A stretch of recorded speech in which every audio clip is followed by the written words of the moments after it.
In the matter of the people of the state of California versus Orenthal James Simpson, case number BA09. And so, my fellow Americans, ask not what your country can do for you.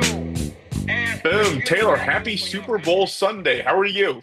Good, happy Bad Bunny Day if you're in California. Newsom's press office did like a hilarious all caps announcement that today is Bad Bunny Day in California. Seriously? It's like, I don't. it's part of his like jokes where he like does everything in all caps and he's like, I'm the Oh, yeah. handsomest governor He's of all he's trying time. to he's trying to You know? roast Trump. He's trying to Yes, got it. Okay, exactly. he's doing his bit. He's doing his He's doing his trolling bit. bit. Yeah, but and it has like this Um, like AI generated like uh like gold like medallion on the press release and it's like definitely AI and it says like America's favorite governor. It's just so funny. It's just what are you planning on doing for the Super Bowl? Like, are you going somewhere? Is everybody coming to your house? Are you making food? What are you doing? we're just gonna have to watch it just the four of us and then I want to watch the game. I like when I don't want the Patriots to win because I like when Boston sports fans are sad. Weird. I kind of am rooting for the Patriots because the Daily did an episode about like the two teams, Hmm. and one thing they harped on was how I don't want to say bad of a person. I don't know who Bill Belichick is as a person, but he was definitely like a mean person when it came to his team, and it was like Yeah. he was just always on everybody all the time, and they were like, and then this new coach who came in is like the opposite. They called him like basically a real life Ted Lasso. He like Oh, shows that's them just nice. like hugging everyone and telling them, encouraging them and everything. I was like, oh, cool. Okay, maybe I'm into the Patriots then. Like, have you seen that the South Park about Bill Belichick when No. Cartman's like, how do I get these kids? It's one where he goes, how do I teach these kids? And he's like, I'm going to teach them to cheat like Bill Belichick. And he just says Bill Belichick a lot like that. And he's like, we have to cheat like the Patriots. It's delightful. Good. Guy's a savage. Um, do you have any special menu items? I'm going to get some, just a lot of chips and dip, a lot of dips, Good. you Good. know? How about you? What are you Fun. doing? So we're gonna go to this really awesome, fun French place. It's like our favorite place. Like, we love it. We actually have already been there this week, and we're gonna go back, and they're gonna have beurre blanc wings, and it's like a fancy Super Bowl party, basically. So That's fun. I'm here to that. Yeah. Which also is one of the places I should probably take you when you come to Austin, but TBD. We'll figure that out Fun. later. Fun. Um, but let's dive into it because recording my story is going to take a while. Oh, sweet. And we got stuff to do. Awesome. Well, welcome to Doomed to Fail, friends. Happy Super Bowl Sunday, middle of the Olympics, lots of sports going on. We bring you historical disasters and failures and fun stories. And I am Taylor, joined by Fars.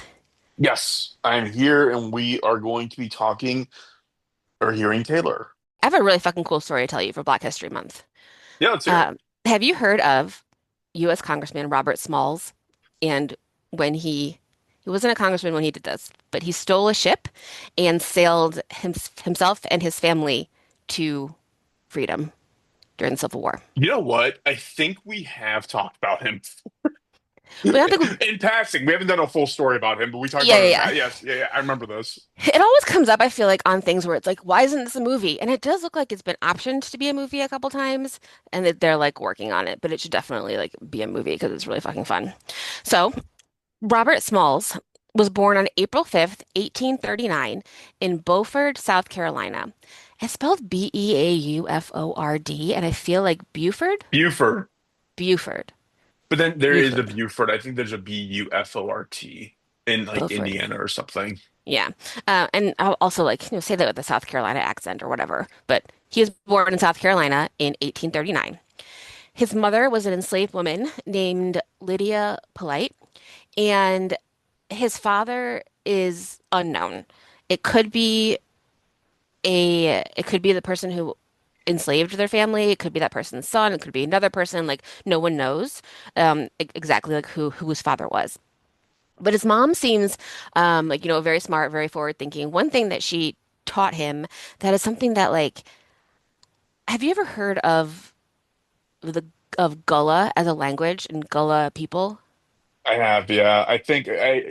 I know there's some island off South Carolina Hmm. where that's the last place they actually speak it, or it's like dead already, but it was original. Is there something around that I recall? Exactly. It's very similar.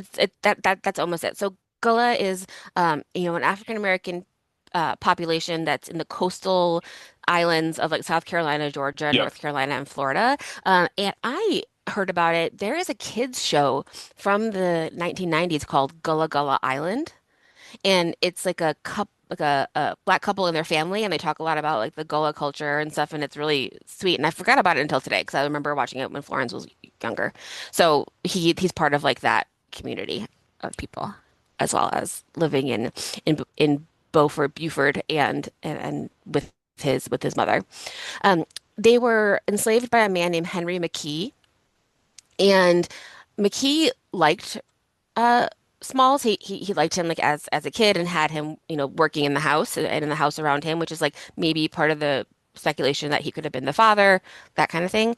But his mother was like, no, he needs to know what is going on. He needs to be like a lot more aware. He can't just like have this technically cushy enslaved role in this house. So he asked him to move to the fields when he was 12 so that he could see what was happening because she wanted him to know, like more viscerally, like watching people get like whipped and punished and things like that.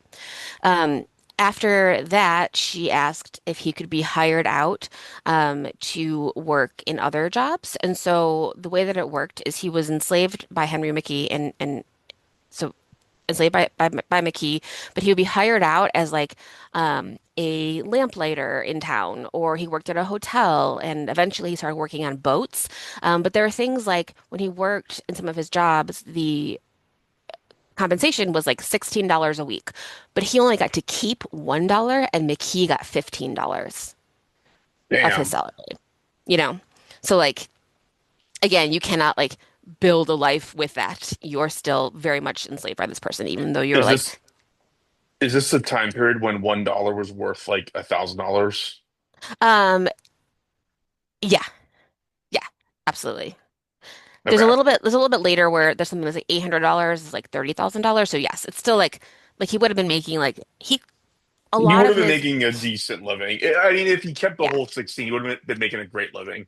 yeah, a lot of Got it. his like um jobs and occupations before and during the Civil War, if he had been a free white person with those jobs and occupations, he would have been successful, you know? Yeah. Like he Yeah. could have supported his family and like lived a life, but it was impossible because of the money that he owed McKee because McKee enslaved him, you know? Yeah. So when Smalls was 17, he got married to a woman named Hannah Jones. She was older than him and already had two kids. And then they would have two more children, but one of the children died when he was two, which is super sad. He wanted to buy his family's freedom, but oh, this is it. It was $800 to free his wife, her two children, and his own child.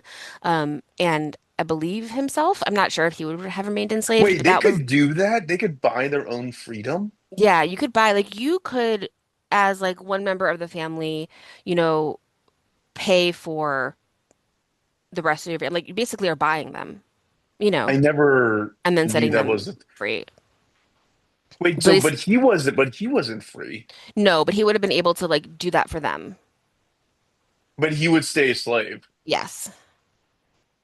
Interesting. Okay. But he wasn't able to save up the money because it was $800 to do that, which is like $30,000 now. And again, he's making $1 a week, you Right, know, right, you know.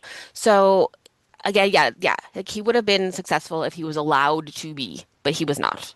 right. Um, And so now it is the Civil War. It is April 1861, and there's a battle of Fort Sumter, which is, I read, there's a new Eric Larson book about it, and he's the guy who wrote The Devil in the White City, Eric Larson, and he has a book about the Battle of Fort Sumter, and I read it, and I felt like I didn't feel like I could do an episode on it yet. I need to like learn more, but essentially, Fort Sumter is a man-made island that's in front of the Charleston Harbor. And it was the opening battle of the Civil War when Confederate forces fired on the U.S. Union Army that was holding the fort. And then the fort surrendered April 13th, and the Union left. There's a whole bunch of stuff happening there with like the person who like refused to leave, really wanted to like hold it down, but they were starving. It was like a blockade, a whole bunch of stuff. And then because this first battle, the Confederacy won, it like really triggered Lincoln being like, come on, we have to do this, and trying to get more volunteers and more states and more people in because now it became like a violent war because now there were like guns involved, you know. Yeah, that was the opening So shot. yeah. So Fort Sumter is close to where Smalls lived and worked. So by this time, he's working on boats. He decided he like was, working around town, odd jobs, started working in it's like an inlet and a very active waterway where like Fort Sumter is sort of like on the outside of it, going out into the ocean, but inside there's a lot of stuff going on. And he really liked working there. He liked working on boats. And so he became like a boat worker there in Charleston. And so Taylor, have you ever been he, to Charleston? no. Is it I've been to big? Charleston a few times. I'm actually going back like in a month or so. It is such a cool town. It has all the energy of like an old Southern town with that is like all ocean based too. So like all the architecture, it's such an interesting place. Like you really feel like you're in like old America when you're there. Yeah.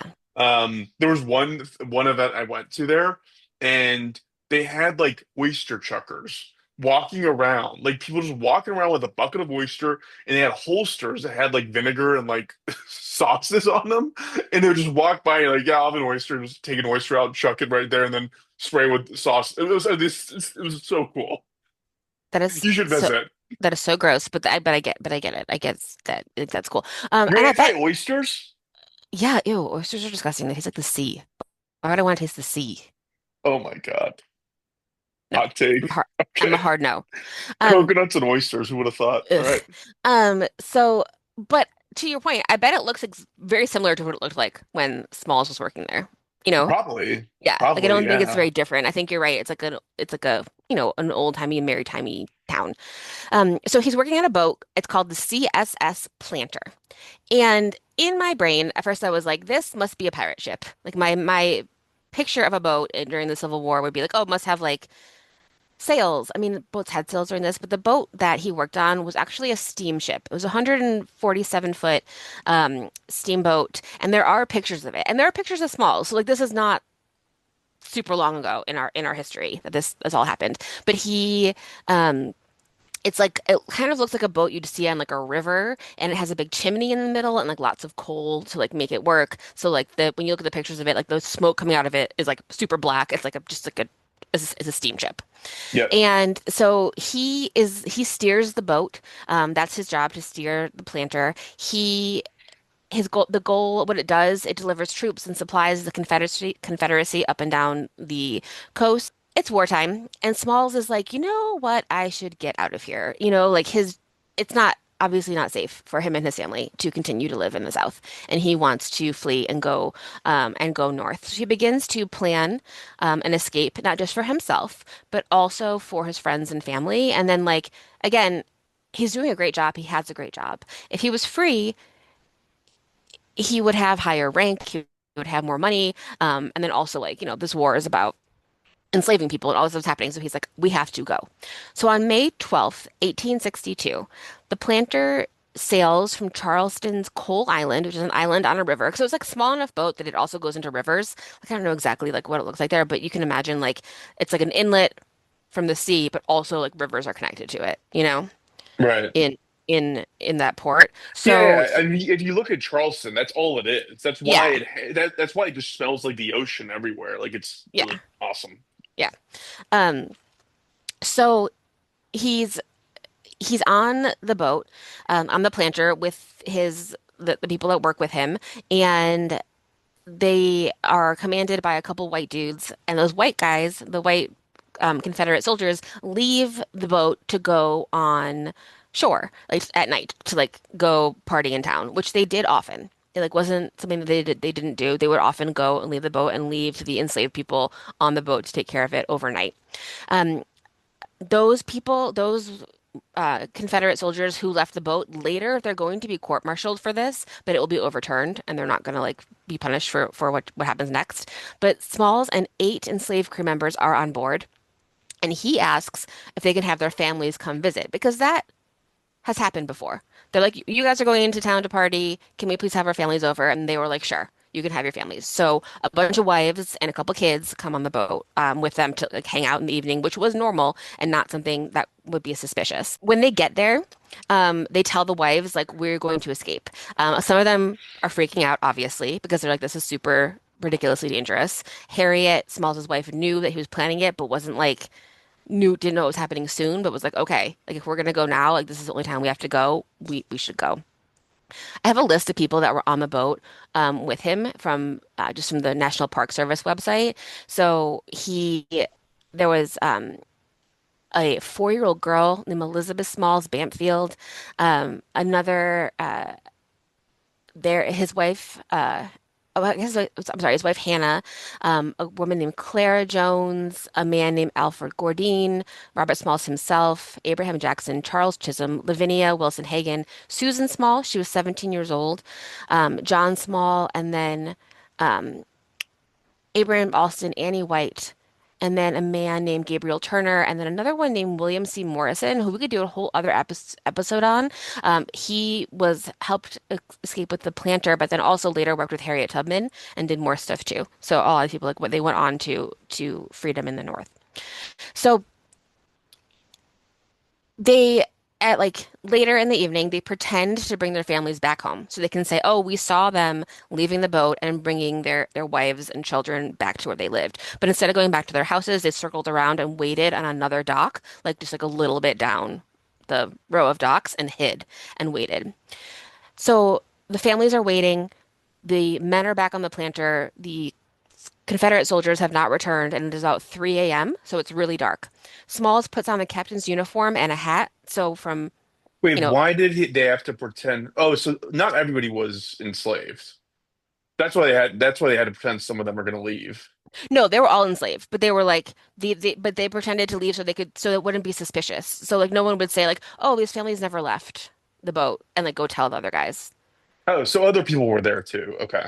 Yeah. So they were Got it. like, because it's like a busy dock, so they just wanted to Right, right, be like, okay, we did this. Like we completed our family gathering. They went home. Nothing is amiss, so you wouldn't even right. notice. So he puts on the captain's uniform from like not that far away. You would never know that he wasn't the captain because it's dark, and we're like on the sea. He they kind of they sail around to the other dock, get the families. The thing that Smalls knows is he knows all of the signals and how to move the ship and like, all the different like light signals that you do to be like all is well, we need help, all the things. So what they have to do is they have to get out of the port past a a fort called Fort Ripley, then past Fort Sumter, which is the big one, to the U.S. Union blockade, which is like outside of this inlet. So he gets past Fort Sumter, and a couple guys on the boat are like, we should go really fast and like around, just to like get this over with as fast as possible. But Smalls is like, no, they need to believe that everything is fine. So they just like went by casually, like normal. And when Fort Sumter signaled like a what's going on signal, he was able to signal back like, oh, we're fine. We're just doing this like normal run. And they were like, great, you're clear. And he got through because they couldn't really see him. And if they could, it would look like the captain was steering the ship. And they were able to get past it. It kind of reminded me a little bit of like the East Germans in the balloon with their family, just like what you wouldn't do to escape a place with your family. I don't remember that story. Remember I talked about a long time ago about the Berlin Wall and like people who were going over it. And there were two families that built an air balloon and they all just like Oh got yeah, on yeah, it and yeah. went over. Yep. So by the time they noticed that they were gone, they were too far gone. So they're heading into the U.S. blockade, which is a bunch of ships with sails, and they have a Confederate boat with Confederate flags. But his wife, brought a white sheet, and so they flew that white sheet, so like like the white flag, and the USS Onward, a boat, saw them first at sunrise.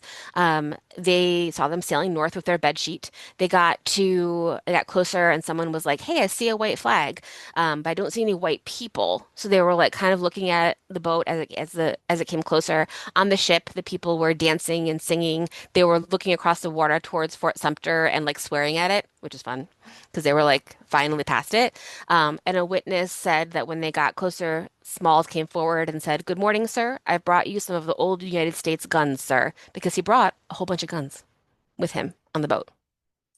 Was he intending on rendezvousing with this Yes. ship? hmm Okay. Yeah, they didn't know, but he knew they'd be there. Okay. Yeah. Yeah. The onward captain came on board, and Smalls asked for a U.S. flag, and they changed the flags from the Confederate flag to the U.S. flag. Besides the guns that he brought, I think more importantly, his code books and his own knowledge of what the Confederacy was doing. So there were things that like the Union thought that like weren't true, like the number of troops in a certain place, blah blah blah, but he knew and he was able to help them secure Coles Island and then hold parts of the coastline for the entire war. So it was like really essential and very, very helpful. All the stuff that he brought as well He as was his kind of like a family. spy. Yeah. Like on his own, you know. He was like, I'm available to spy right now. He never went back, but he brought a bunch of information, you know. Yep. Um, uh, SF DuPont, the flag officer of the boat that they rendezvoused with, sent a letter to the Secretary of the Navy, Gideon Wells, and in that letter he said, like, this is super exciting. We have a bunch of information. One thing he said, quote, is about Robert Small. He said, Robert Small is the intelligent slave and pilot of the boat who performed this bold feat so skillfully.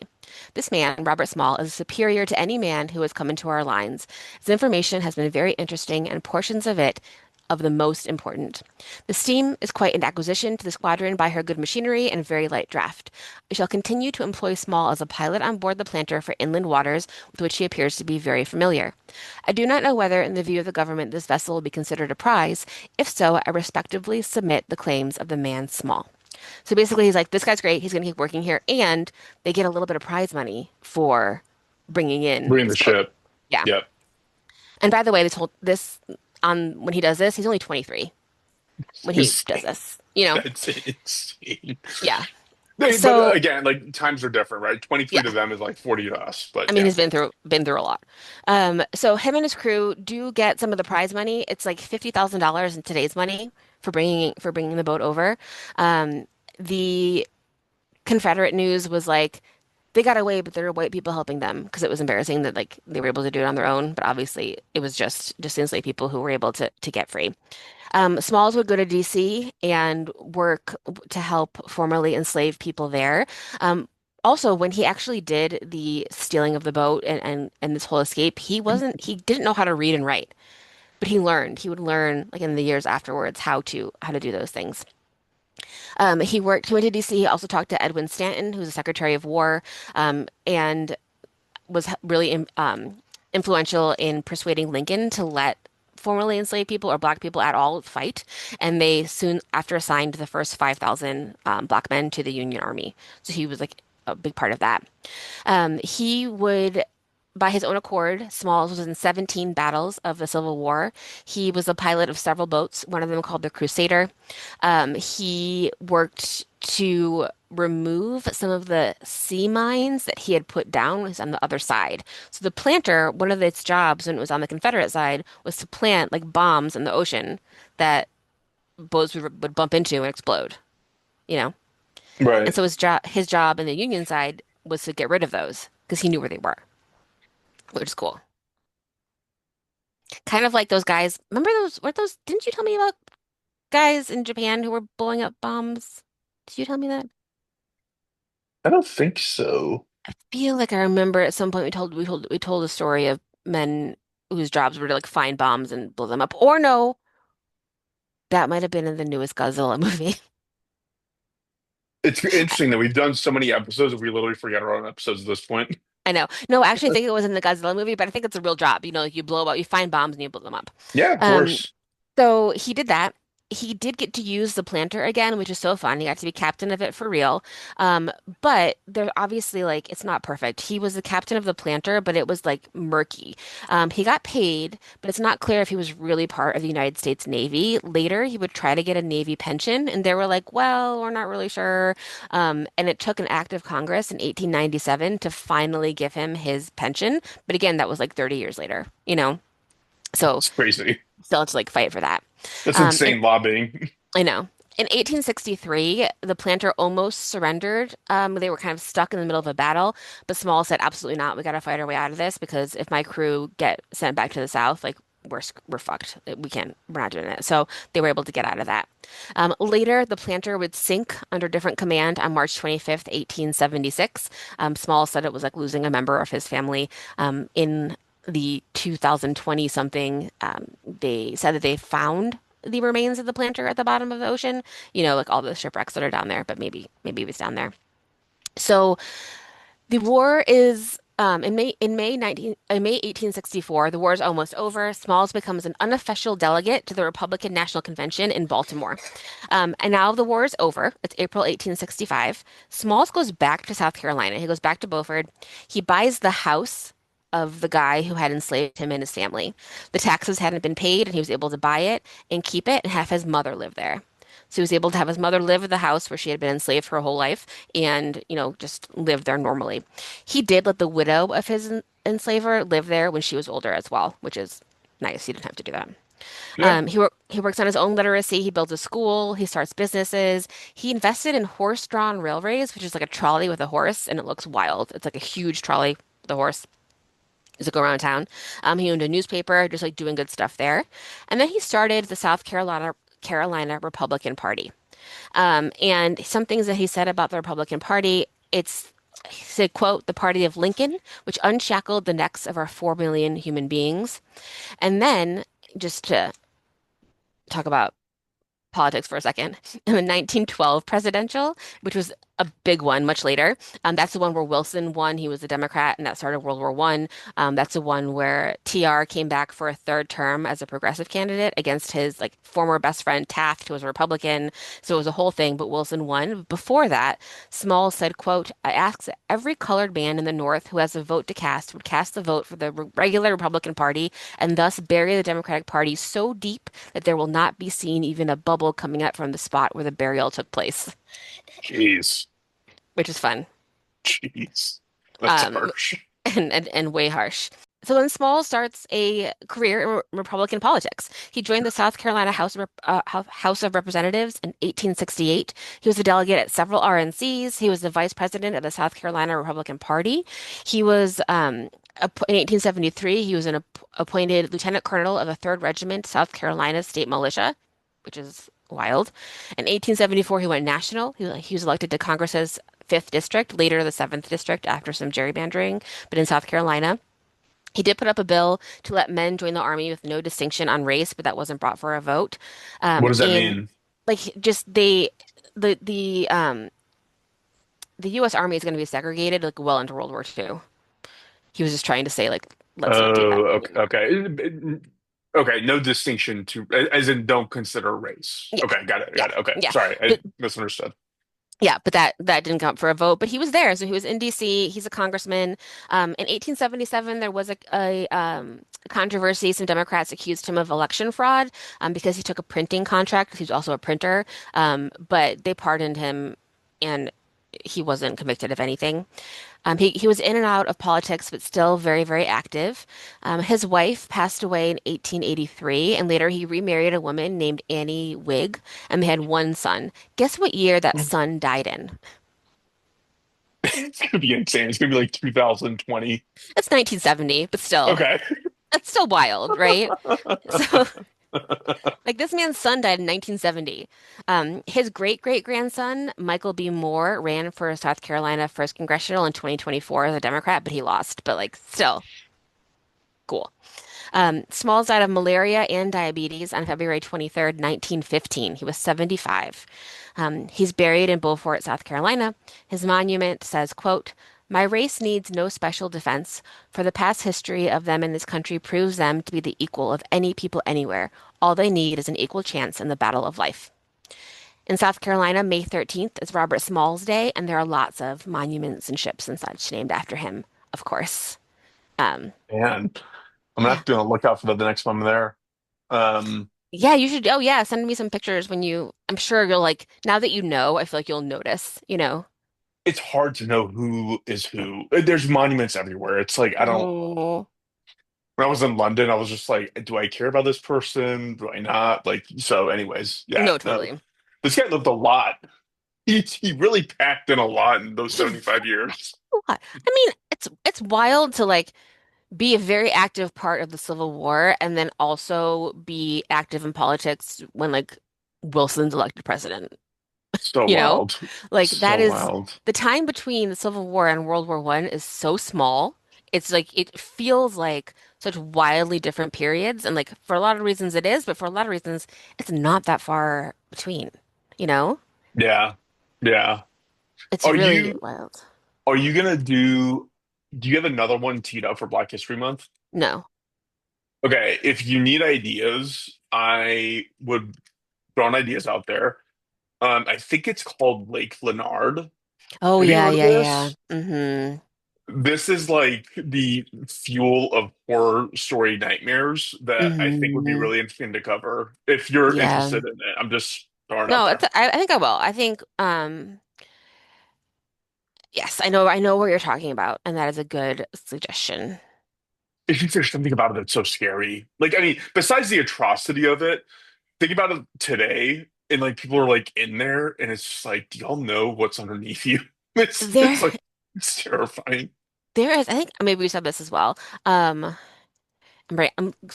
Googling. There is a really good movie about a really good horror movie about Deep House. Deep House. Yes. Oh, Yeah, it's so good. it's so good. And that is so I went down a rabbit hole after I watched Deep House and was like, is there a is could this even be a thing? And it was like, no, no, it is a thing. It's a It whole is a city, thing. Yeah. and it's like, and it's I think it's Georgia, right? Let me do it. I'll do it next time. Okay, okay, all right, Yeah. whatever. We'll skip past it. We'll fast forward. But in terms of like Yeah. Black History Month things, like that is the one that is the most nightmare fuel for me. Hmm. No, absolutely. It's absolutely wild. Um, I definitely will. Oh, I definitely want to watch The Deep House again. It's so good. It's so It's so scary. good. It's so scary. I really was impressed by how good it was. Yeah, Um, yeah. Yeah, I definitely will. And yeah, that's a good one. I mean, there's so many, obviously, there's millions of stories that we can tell for Black History Month. I know, but Um, you only have one more episode it's true. in them, I so know. that's why. I'm feeling a little bit, I'm feeling lighter this year because I'm like, oh my God, I only have two episodes for like all these different Yeah. months, you know? But yeah, I'm excited. And oh, what did you just say that reminded me of something you said reminded me of Heated Rivalry. I can't remember what it was. Georgia? I don't know. I don't know. But I wanted to tell you something about Heated Rivalry, but I forgot. Yeah, cool.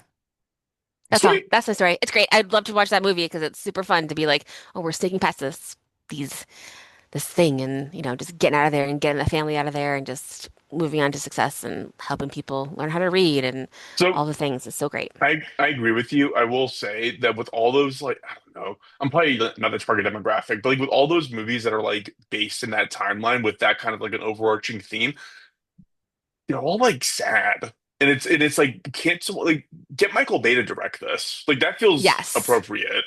I see what you're Like saying. I'd be into that. I'm not gonna go spend 2 3 hours to be sad. Like why do that? Why bother? No, I definitely don't watch that movie. It's like I know you have not seen Gone with the Wind, have you? What do you think? So the first half of Gone with the Wind is so fun. It's like blah blah blah, and then all of a sudden it gets real fucking sad, and I'm like, I want to watch the second half of Gone with the Wind. It is too sad, but of course, like these like movies about the war is going to be super sad. But this is like a winter story that you need like a winter story sometimes, you know, Yeah, at anybody in least. Hollywood listening, get Michael Bay on this. It'll Yeah, be fun. yeah, Um, yeah. well, We need some fun Taylor, stories. thank you for sharing. That was it is a feel good story. It actually is a feel good story. It is. So yeah, It's we're exciting gonna go to, with that. you know, you're. I mean, imagine how scary that would be. Like you have your family on a boat and you've got to get past a thing and you can very, very quickly get shot and killed and your whole family will Yeah, die. it's badass. Yeah. So it's super cool. And then getting there and them being like, hell yeah, keep captaining your boat. Keep doing Yeah, stuff. that's fun. That's really Like fun. that's super cool as well. And like, of course, there's like, things happen like it's not perfect. And there's stuff with his rank and stuff with his money and all those things, but he did manage to save a bunch of people, which is super cool. Yeah, yeah. And We're I gonna like that he call bought he this. bought his house too, and that's fun. Yeah, we're gonna call this the feel good story of. Well, mine's not a feel good story, actually. Yeah, we'll call this a feel good story. Okay, it's an event. It's an adventure, a fun It's an adventure. adventure. Yeah, Yes, yes. which we love. Um, very cool. Very cool. Well, thank you for sharing. Hmm. Um, do we have anything to lead off with? Um, I do. Someone on YouTube, on one of our episodes, I had mentioned that my daughter went to Girl Scout camp up in the mountains, and someone commented that they went to that Girl Scout camp like 50 years ago, which was really fun too. They just like happened to be listening to our story, and we're like, oh, I also went to that Girl Scout camp, You which is just cool. reminded me because it's like the same theme of Black Phone 2. Oh, I didn't see Black Phone 2 or 1.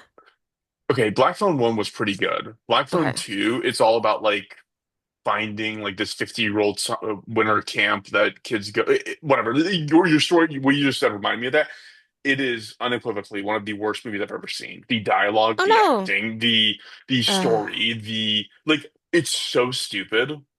It's really stupid. It's one boo. of the worst movies. Like, definitively, I can't think of a worse movie I've seen. Like, I even like 45 minutes to an hour in, when there was still like time to go, and I was like, I've invested all this time, might as well finish it. I was like, I can't do it. I can't finish this. It's Wow. garbage. So, Oh, that's a bummer. yeah, skip it. Um, Skip I it. will. I will. I'll skip it. Who has time? Um, This time. I last night I watched like the first 15 minutes of The Conjuring just because I like it so much. Yeah, yeah, do So that. Go watch The Conjuring instead. yeah, it's Um, do we have do we have any listener mail besides that? nope. That's it for now. Okay. Well, I mean, Well, I do, but like I have to save it for your episode because I can't just tell you everything right now. I know. Well, Stop I trying know. to get me to tell you more because I need to spread it out because otherwise I'm Fine. going to say no in the next one. Fine. Well, again, please write to us. Let us know your thoughts. Any say whatever. We're open book here at doomtofellpod@gmail.com. Find Do us it. on the socials at doomtofellpod. And I think that's it. Right? Yeah, that's it. Help. Sweet. Follow us on Instagram. I'll be posting some Olympic stuff, and then we have our Olympics episodes coming out in re-releases, but you can always find all 4 of them. If you want to learn a little bit more about some of the crazy things that happened at the Olympics, we cover the original Olympics, and then the 1936 Berlin Olympics, the massacre in Munich, and then also the bombing of the Atlanta Olympics, which is like kind of a It's a nice lot of reminder that Olympic. things have never been fine. I'm gonna touch a lot on that in my next episode. Great. I'm gonna touch a lot Like on that. sometimes you're like, oh, remember the 90s? And you're like, no, during the 90s there was a bomb at the Atlanta Olympics. So at Yeah. least we have that. Yeah, yeah. Mine's gonna be the 70s and 80s, and trust me, you did not want to live in the 70s and 80s. So, Oh my God. anywho, well, thank you, Taylor. Thanks everyone for listening. We'll be back next week. Have a great Super Bowl Sunday, and write to us again, doomsdayfallpod@gmail.com. Woo, Sweet. thanks. Thanks.